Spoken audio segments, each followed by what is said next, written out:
Minutes in I am now on to GTA San Andreas, the classic Rockstar game released 10 years ago yesterday now. I managed to miss out on the actual day it was released on all these videos. Oh, so anyone, it was everyone, has seen the second one. So obviously at the end of that, managed to die horribly doing this mission through the stupidest way possible. I got the car shot up and it blew up. But I think that accurately represents some of the experience on San Andreas quite a lot. Just dying and having to do the same thing over and over again. Pretty much this entire game has loads of missions. Not particularly early on, unless if you're as terrible as I am. You have to redo them. But later on, you're pretty much just doing some of them like over and over and over again. As I say, I've never actually gotten out of the desert later on, which gives you good sense of how good I am at the game.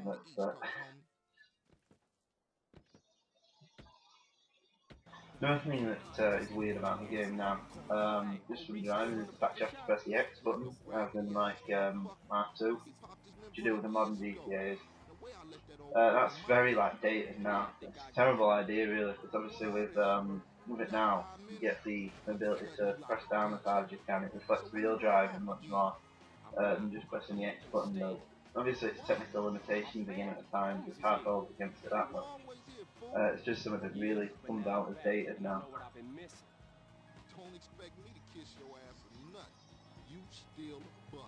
Draw distance and everything and all is dated as well.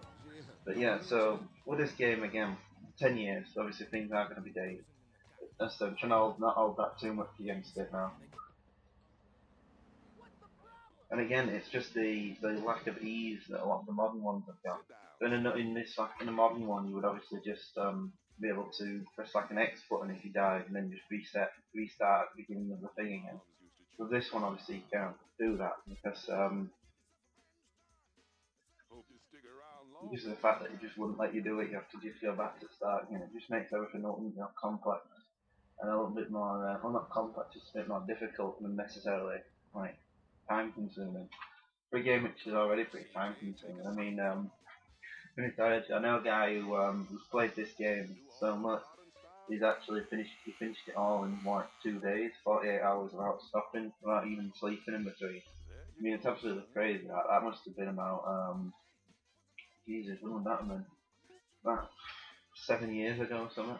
A couple of years after it came out, but yeah, that kind of dedication is what this game really breeds, isn't it? If anyone knows of the myriad like theories that go around regarding this, so you've got that Bigfoot one. It's probably the most famous one. Certainly the one that people who haven't played GTA are like familiar with. But there's absolutely loads of stuff about what's hidden in like the mountains and stuff of this game, and just it breeds that kind of thing where if you go around, it's so unique to every player who plays it. It's almost like you can try and find something that no one else sees. So that's why this game has become so popular. I mean, people still play this now, like 10 years ago. And yesterday, that 10th anniversary one came out for the Xbox 360. Got all the achievements and looked better and everything. But they're trying to, like this camera. I mean, I remember this the first time I was playing this yesterday. It just doesn't go where you want it to do. It's absolutely crazy and annoying. But anyway, yeah, so it came out again on Xbox 360 yesterday. Um, Updated and better and everything. But it shows you just the level of care that this game's still got within that level of love that people still have for it. That people will still purchase a game that they probably have already played several times just on a new console, just to make just to again just have that experience again. I mean, this game is so big for a lot of people who are like my age, even probably slightly older. Imagine if you were like playing this when you were like in your teens or something like that. I would have only been like 11. It would have probably meant quite a lot to you. And I think my GTA, the one for my generation, will be GTA 4. That's the one that I remember coming home and getting on the day of release and everything. The one that was really big when I was in high school. But I think what's different about this one as well to modern games is obviously this one doesn't have any kind of online content. You've still got 2 player. But the experience of this and GTA 5 Modern 4 is completely different. I imagine this kind of game is the one where you would have like, you'd either play it by yourself and get through the story, or you could have like a couple of mates round, featuring beer game. That's the description I use, because obviously it's get a couple of mates round, got a few beers, and sharing out the pizza. But that's the kind of game this is. It's not one where you can take it online. You can't experience it with people you don't actually know. So that was like totally different from now, where you can just take video games online. You have access to like hundreds and hundreds of people just straight away. So it completely changes the dynamic of what it is really. Just to do, just to because of that time length and that technological advancement. This game is completely different now to what it would be if it came out now. This is the kind of game where, because of the time it came out, you would just have to talk about it with either your mates or you could go into school and talk about it, work even, and you talk about it like that rather than trying to share it. You couldn't even like social media was obviously more primitive then than it is now, and less prevalent. So you wouldn't be able to like share it or anything. You'd have to proper experience it at the time with the people that you were with. So again, that's completely changed just in the 10 years from this coming out. And now, it's completely changed the way that people play video games and the experiences that come up with them. More of the stuff around them than the video games themselves. Obviously, they look better and things, but at their heart, they're still the same idea with video games. And we can still have the same maturity and everything. And even the GTA 5 is pretty much the same, it's just updated. And the new story. But the way we actually play video games and the experience of it is completely different. As I say, I wonder what would happen with this now if it came out. I wonder if it would be positively or negatively affected by that change. Because like GTA 5 had a lot of backlash as well. This game was pretty much acclaimed just in the second it came out as being like a great video game and beloved as soon as it came out. But I wonder how this one would have been received if there was all that online thing and the ability to make opinions stronger. Even like YouTube people like doing like let's plays and stuff for video games wasn't as big back then. Probably was possible. Obviously, YouTube's been going on longer than this, I believe. Yeah, I wonder how that would have affected things. Got this camera again. It makes this game almost unplayable. The kids now, you don't know what you've got until you've played the old one.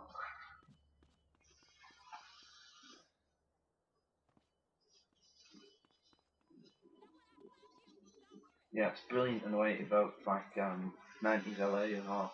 So there's a lot of references to like well near the end of it anyway. Of what I've already read, but I haven't actually played. Obviously, it's useless like the Rodney King riots and things like that. And yeah, it's pretty sad that this game though, which is still pretty relevant today in terms of what it's talking about, like ghettos and riots and race relations and stuff. Obviously, there's a third thing this year, but this game is pretty much not the things it still talks about in the setting and the below and everything of it. It's pretty much just exactly as relevant today as it was when it actually came out. So there's not actually much that's dated with it in that way. It's only really the as I said, the gameplay and stuff that's dated. I know I keep mentioning that, but it is amazing how this game is still incredibly relevant and still relevant. But it's probably sadder than it's okay. So obviously an important aspect of GTA now is the like freedom that you get to just do whatever you want in it. I'll probably do that more in like the next 10 minutes. So I've just been focusing more on the missions and stuff. So the missions is again like we've been playing this for half an hour now, and pretty much the missions have been nothing to do with like what you'd expect them to be on a game of this nature. It's just like spray paint this cars, like driving around and stuff. So say it eases you into this world stuff like. I think that's the difference between GTA and a lot of like GTA rip-offs. Like for example, you've got Saints Row is a big one, which is more just completely different, going towards an entirely different market anyway. It's not trying to be like a big serious examination of gang lifestyle like this sort of semi is. I mean, this isn't serious again, like in many ways. It's still an incredibly silly game. I mean, there's a bit where you can batter someone to death with a giant dildo, and it was never going to be The Wire. But this is much more serious than Saints Row or any of the other rip-offs, which there are absolutely tons of, which there would be for anything that's profitable as this. Anyway, that gets us to the 10 minutes. That's gone quite quick and nice. Has it gone longer for you? Has this been an utterly horrible experience for you? If so, leave a comment, call me out on it. Have you enjoyed it somehow?